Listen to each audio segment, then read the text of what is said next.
Facebook parent plans to sell Meta-verified accounts. Will we have to start paying to use Facebook or Instagram?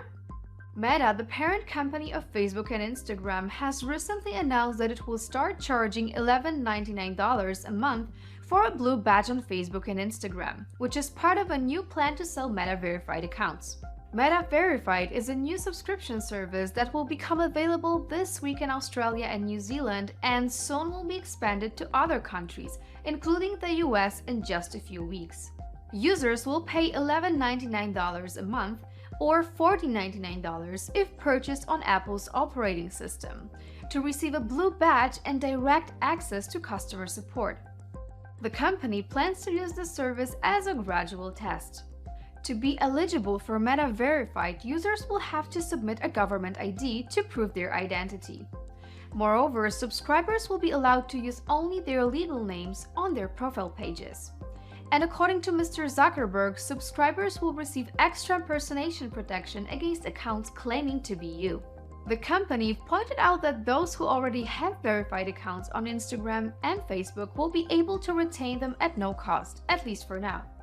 Those, on the other hand, who don't will have to be enrolled separately in Meta Verified for now, as Meta plans to eventually offer bundled subscriptions. Meta says that the new paid service is a way for it to help up-and-coming creators grow their presence and build community faster.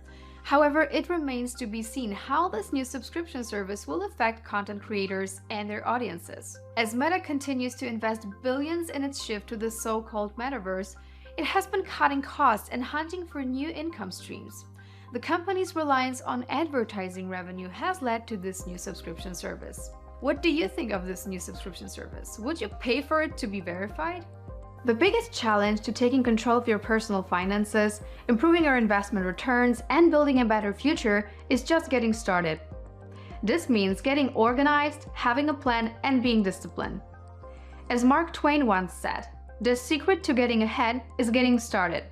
To break out the treadmill of slaving away each week only to have nothing left over, watching the savings you do have to get eroded away by inflation's vicious bite, or freeing yourself from the corporate grind requires that you master the conversion of time into value. To help you do this, we created a list of 4 simple steps to take control of your personal finances and life. You can download it for free by clicking the link in today's description. Alright, back to the news. Globally, workers' pay hasn't kept up with inflation. Can it affect you? Wage growth across advanced economies is plateauing or declining from high levels. According to projections by the International Labour Organization, workers' wages rose faster last year than in the previous 2 years, but not as much as prices. As a result, workers' purchasing power was lower last year than in 2019 before the pandemic. Meaning that despite strong demand for workers and ultra-low unemployment, labor's share of economic output shrank. According to a report by Ireland's central bank and the recruitment company Indeed, which tracks advertised wages across millions of online job ads, in Europe average wage growth across 6 countries declined from 5.2% in November to 4.9% in December. Inflation in the Eurozone ended the year at 9.2%. In the US, nominal wage growth, meaning unadjusted for inflation, has slowed since the middle of last year.